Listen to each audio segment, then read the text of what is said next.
दोस्तों, आज मैं आपको इस वीडियो में बहुत ही महत्वपूर्ण और गंभीर बात बताने जा रहा हूँ। जैसा कि आपने थंबनेल में देख लिया होगा कि सत्य हमेशा 3 चरणों से होकर गुजरता है। पहला उपहास, फिर उसके बाद उसका विरोध होता है, फिर उसको स्वीकार लिया जाता है। तो हमें याद रखना चाहिए कि हमें ये 3 बातों से कभी भी घबराना नहीं चाहिए। इसका एग्ज़ाम्पल आप थॉमस अल्वा एडिसन के माध्यम से ले सकते हैं।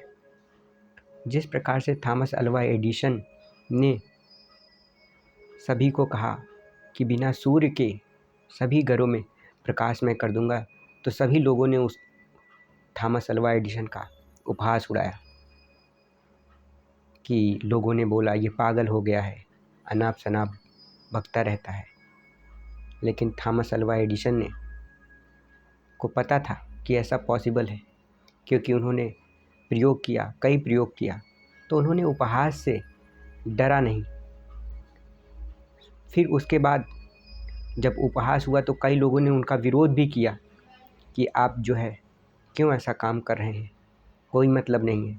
लेकिन उन्होंने उसको भी नहीं छोड़ा। अंत में जब थॉमस अल्वा एडिसन ने बल्ब जला करके घरों में प्रकाशमान कर दिया, तो अमेरिका के प्रेसिडेंट ने उनको दावत पे बुलाया।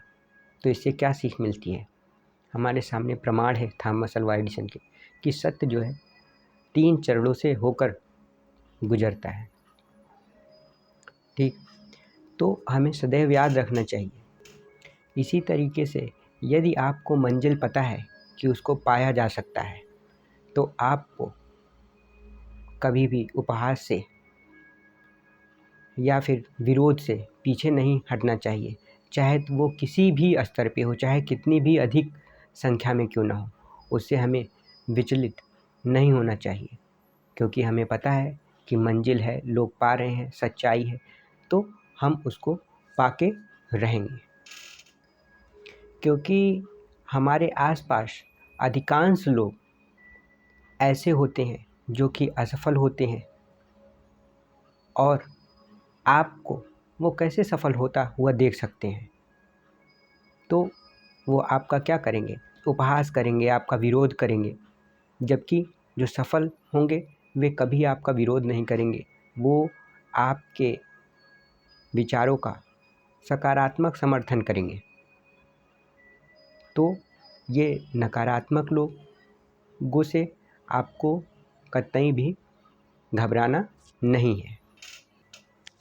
तो एंड में वीडियो में आपको मैं यही बताना चाहता हूँ कि सत्य हमेशा पहले उपहास से होके गुजरता है, फिर उसका विरोध होता है, फिर अंत में स्वीकृति होता है।